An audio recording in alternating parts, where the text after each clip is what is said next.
Video like जरूर कर लीजिए और ऐसे वीडियो लगातार फ्री में पाने के लिए चैनल को तुरंत सब्सक्राइब कर लीजिए और बेल आइकन को जरूर टैप कर लीजिए ताकि आगे भी सारे वीडियो आपको मिलते रहे। यूट्यूब में फॉलो करते हैं तो प्लीज ये वाला फ्री टेलीग्राम चैनल जरूर ज्वाइन कर लीजिएगा। सारे नोटिफिकेशन सारे अपडेट यहीं पे आते हैं, ध्यान रखिए।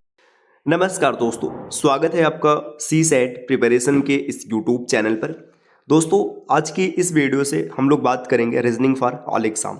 इससे पहले हम लोगों ने मैथ्स फॉर ऑल एग्जाम की सीरीज को स्टार्ट किया है, जिसमें कुछ क्लासेस हो चुकी और वो आगे लगातार चल रही है। तो आप complete maths, complete reasoning free में तैयार कर सकते हैं, बस आपको चैनल को सब्सक्राइब करके रखने हैं। देखिए, रीजनिंग के बारे में आप ये समझिए ना कि रीजनिंग एक ऐसा सब्जेक्ट है जिसमें आप थोड़ा सा एफर्ट डाल करके हाई स्कोर कर सकते हैं।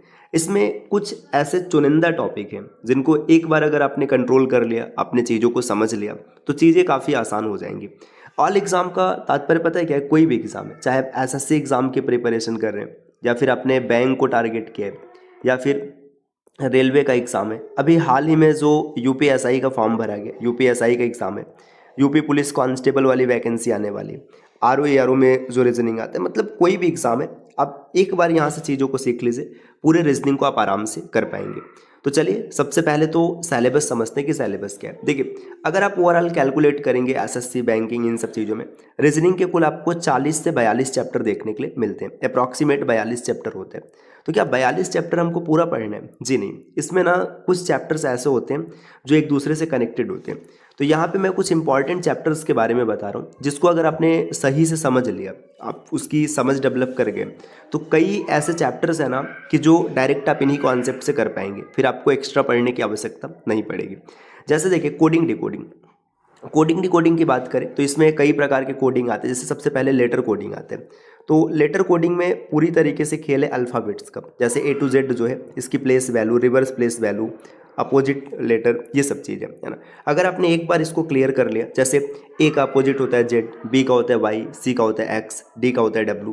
प्लेस वैल्यू में ए की प्लेस वैल्यू 1 होती है, जेड की 26 होती है। जैसे पी की बात करें तो पी का 16 होता है। ये सब चीज़ें अगर एक बार आप समझ गए, तो ये कोडिंग डिकोडिंग के साथ साथ जो ऑड वन आउट नाम का चैप्टर होता है, क्लासिफिकेशन चैप्टर होता है, वहाँ पर भी मदद करेगा। जैसे मान के चलिए क्लासिफिकेशन में ऐसा लिख दिया गया, जैसे बी वाई, सी एक्स, ई एफ और डी डब्ल्यू। अब आपसे पूछ लिया गया, बताइए कौन सा अलग है? तो इसमें देखिए, बी का अपोजिट है वाई, सी का एक्स है, डी का डब्ल्यू है, लेकिन ई का एफ नहीं है, तो यही अलग हो जाएगा।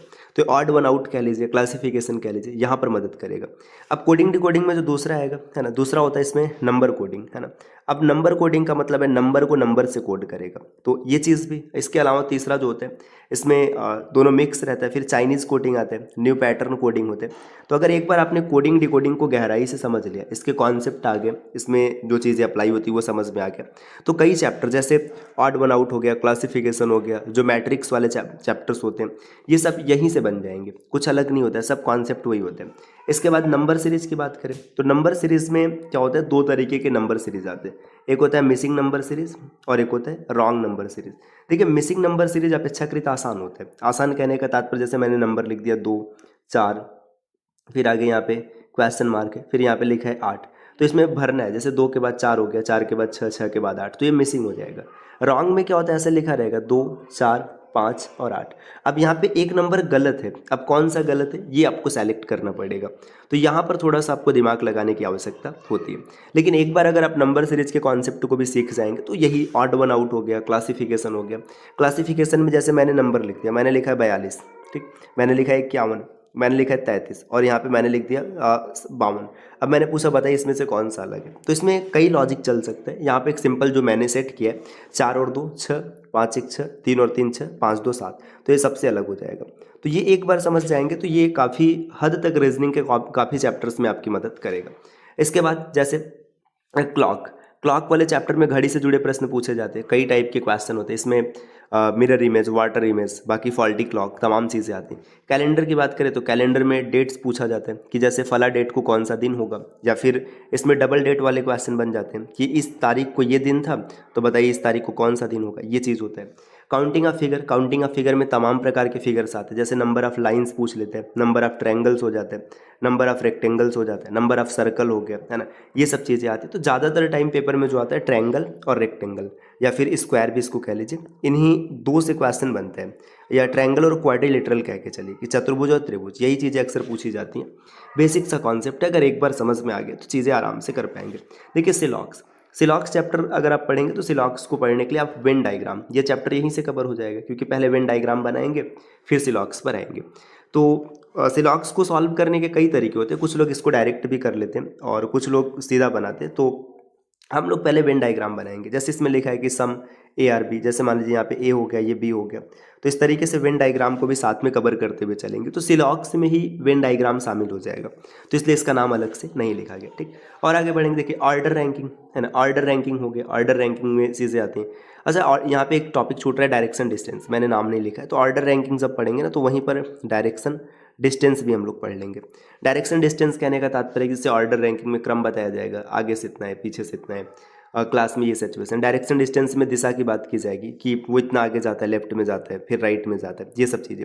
अब ऑर्डर रैंकिंग और डायरेक्शन डिस्टेंस, ये दो चैप्टर जो है ना, ये पजल को बनाने में काफ़ी मदद करते हैं। पजल यहाँ से आ जाते हैं। इसके अलावा जैसे देखिए पजल की बात करें तो एक चैप्टर यहाँ से होता है ब्लड रिलेशन, है ना, ब्लड रिलेशन से भी पजल वाले चैप्टर्स खूब आते हैं, है ना। यहाँ से ब्लड रिलेशन रहेगा, उसमें पजल को इन्वॉल्व कर देगा, चीज़ों को थोड़ा कठिन बनाने के लिए। सीटिंग अरेंजमेंट, ये भी पूरी तरीके से ऑर्डर रैंकिंग और डायरेक्शन डिस्टेंस पर ही डिपेंडेंट है। तो ये सब पजल वाले चैप्टर है ना। इसके अलावा एनालॉजी मतलब समानता, जैसे यहाँ पे ऐसे लिख दिया गया इंडिया, अब इंडिया की समानता यहाँ पे दिल्ली के साथ बताया गया है ये हो गया दिल्ली। अब फिर यहाँ पे कोई एक कंट्री लिख देगा और पूछेगा बताइए क्या रिलेशन होगा, जैसे इंडिया का रिलेशन दिल्ली के साथ कैपिटल का है, तो यहाँ पर भी जो रहेगा कैपिटल का रिलेशन होगा। तो ये सब चीज़ें है ना। और आगे बढ़ेंगे, देखिए तमाम चीज़ें से ऑड वन आउट हो गया। अब स्टेटमेंट बेस्ड क्वेश्चन, मैंने एक लाइन में लिखा है स्टेटमेंट बेस्ड क्वेश्चन, जो स्टेटमेंट वाले क्वेश्चन होते हैं। अब स्टेटमेंट आर्गुमेंट हो सकता है, स्टेटमेंट कॉन्क्लूजन हो सकता है, स्टेटमेंट इन्फेरेंस हो सकता है, तो ये सब चीज़ें रहेंगे। तो इसको एक में पढ़ेंगे। और मिसलेनियस कहने का मतलब जितनी चीज़ें छूट रही सब शामिल हो जाएगा। तो ये मोटा सा सिलेबस रहा, मतलब ये इंपॉर्टेंट है। जैसे आप देखेंगे यहाँ पे जो सब चैप्टर है, कोडिंग डिकोडिंग हो गया, नंबर ऑफ सीरीज हो गया, clock, calendar, counting of figure, सिलॉक्स है, order ranking, direction distance, blood relation, puzzle, sitting arrangement, analogy, है ना। ये सब सभी एग्जाम में पूछे जाते हैं, कोई भी एग्जाम हो सब में आते हैं। क्या अभी और भी चीज़ें हैं, जैसे मिसलेनियस मैंने बोल दिया। अब देखिए यहाँ पे जो एडवांस में जैसे डाटा सफिशिएंसी है ना, इसका नाम नहीं लिखा गया है ना। और डाटा सफिशिएंसी के बाद जैसे मशीन इनपुट है, तो मशीन इनपुट के बारे में भी नहीं बताया। ये सब एडवांस लेवल की चीज़ें जो कि सामान्यतः बैंकिंग के मेंस में देखने के लिए मिलते हैं, एसएससी के मेंस में आ जाते हैं। देखिए एग्जाम कोई भी है, रीजनिंग के ये टॉपिक सभी एग्जाम में आएंगे।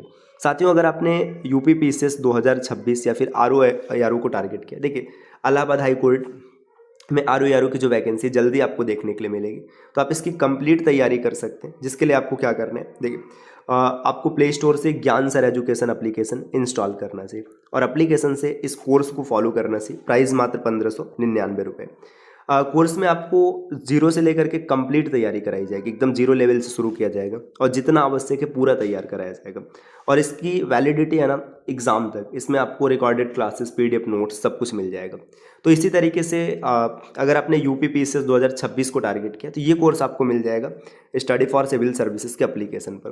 प्ले स्टोर से एप्लीकेशन इंस्टॉल करना है, कोर्स को ज्वाइन करना है, मात्र 2999 रुपये में।